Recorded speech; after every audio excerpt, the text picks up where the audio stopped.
Mini London McCluskieganj प्रकृति की गोद में बसा ड्रीम डेस्टिनेशन आपका कर रहा है इंतजार। आइए अपने यादगार लम्हों को बिताइए ड्रीम डेस्टिनेशन में।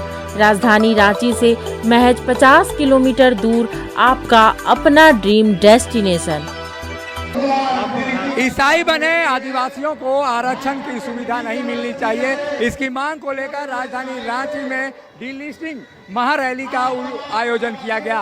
ये तस्वीरें हैं राजधानी रांची के मोराबादी मैदान की, जहां उलगुलान डीलिस्टिंग महारैली का आयोजन करके एक संदेश देने का प्रयास किया गया है कि जो क्रिश्चियन बने लोग हैं आदिवासियों में, उनको आरक्षण का लाभ नहीं मिलना चाहिए। इस समय लोहरदगा से सांसद सुदर्शन भगत जी हमारे साथ हैं। सुदर्शन जी, ये जो डीलिस्टिंग की बात कही जा रही है, क्या वाकई में आदिवासी समाज का हक ईसाई मिशनरियाँ हथिया रही हैं? आज उसी के विरोध में ही यह कार्यक्रम है और लगातार आज धर्मांतरित ईसाइयों के द्वारा जो मूल जो आदिवासी हैं उनकी हक छीनी गई है, उनके अधिकार छीने गए हैं। और आज उसी को लेके आज पूरे झारखंड के पूरे सभी जनजाति समुदाय के लोग आज इसके विरोध में आज लोग यहाँ पर एकत्रित हुए। अपनी मांगों को लेके, अपने हक और अधिकार का लोग आज इस कार्यक्रम के माध्यम से लोग अपना हक और अधिकार मांग रहे हैं कि धर्मांतरित ईसाइयों का आरक्षण समाप्त होना चाहिए और हमें हमारी अधिकार मिलने चाहिए। रघुवर दास की सरकार ने भी एक बड़ा एजेंडा इसको लेकर उठाया था, लेकिन वो एजेंडा दब गया, सरकार चली गई। इसमें आप लोग को लगता है कि जो ईसाई मिशनरियाँ हैं वो ज़्यादा उग्र होकर आप लोग का विरोध करेंगी?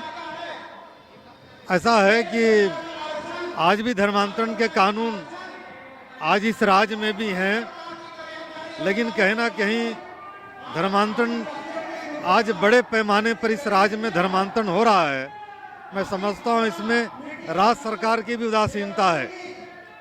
कानून बनने के बावजूद भी आज धर्मांतरण को रोकने में वर्तमान राज्य सरकार आज विफल है। बीजेपी अनुसूचित जनजाति मोर्चा के प्रदेश अध्यक्ष शिवशंकर उरांव भी हैं। शिवशंकर जी, ये आंकड़े क्या कहते हैं, जो आप लोगों का विरोध क्यों है? क्यों आखिर आदिवासियों को जो ईसाई बन गए हैं उनको आरक्षण का लाभ नहीं देना चाहते हैं? आप ये भी आरोप लगा रहे हैं कि ज़्यादातर नौकरियां उनके खाते में चली गई हैं।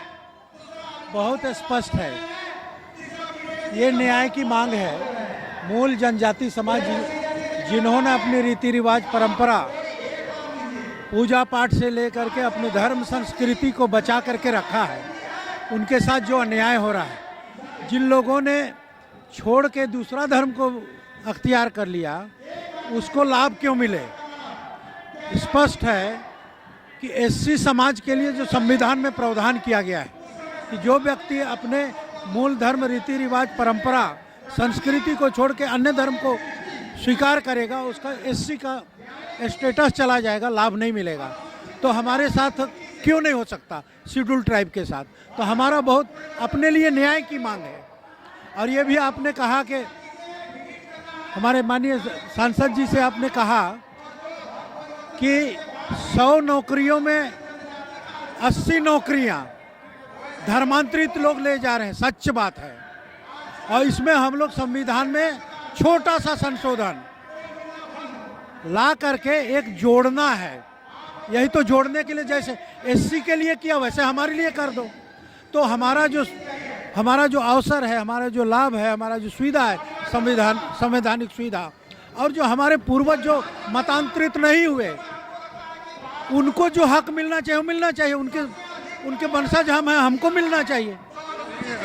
स्वर्गीय कार्तिक उरांव जी ने जिस परिकल्पना की थी 67-68 के दशक में, 60 के दशक, 70 के दशक में, जो उन्होंने सांसदों से एक बात कही थी कि आदिवासी समाज का हक ईसाई मिशनरियाँ ले जा रही हैं। फिर आप ले जा रहे नहीं कहा कि 1947 में देश आज़ाद हुआ, 1950 में संविधान लागू हुआ, एसटी और एससी के लिए संवैधानिक प्रावधान हुए हैं। तो एससी के लिए जो प्रावधान हुए हैं उस तरह से एसटी के लिए क्यों नहीं हुआ, यही उनका प्रश्न था। और उन्होंने ही इस मांग को 1970 में पार्लियामेंट में निजी बिल ला करके रखा था कि संविधान संशोधन हो जाए, परंतु उस समय नॉर्थ ईस्ट के 2 राज्यों के नागालैंड और मेघालय के मुख्यमंत्री, प्रधानमंत्री उस समय जो थी इंदिरा गांधी, उनके सामने आकर के उन्होंने कहा कि यदि ये बिल पास होगा तो हम देश से अलग हो जाएंगे। इंदिरा गांधी डर गई और उसके बाद वो जो प्राइवेट मेंबर बिल जो लाया गया था उसके बारे में कहा गया था कि सत्र के आखिरी समय में इस पर बहस करेंगे और इसको पारित करेंगे। जब ये धमकी बीच में मिली तो इंदिरा वही न्याय मांग रहे हैं। क्या असर पड़ेगा आदिवासी समाज, क्या असर होगा इस पर? देखिए, सबसे पहले पंखराज साहब कार्तिक उरांव जी का मैं नमन करता हूं।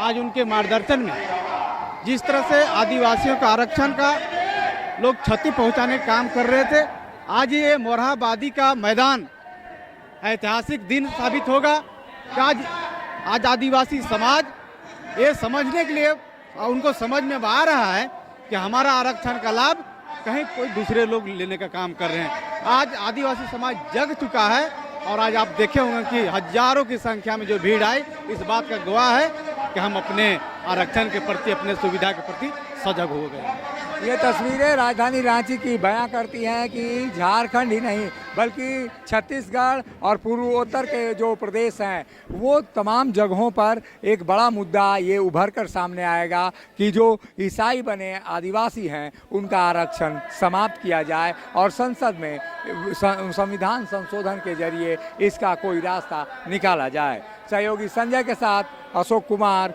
मुखर संवाद, रांची। जब टूटती है आस, जब थकती है सांस, जब रूठते हैं अपने, मुंह मोड़ता है जमाना, जब अंगड़ाई लेता है संकल्प, फिर बनती है कहानी, बनते हैं अनमिट निशान। देखिए मेरे साथ संघर्ष की दास्तां।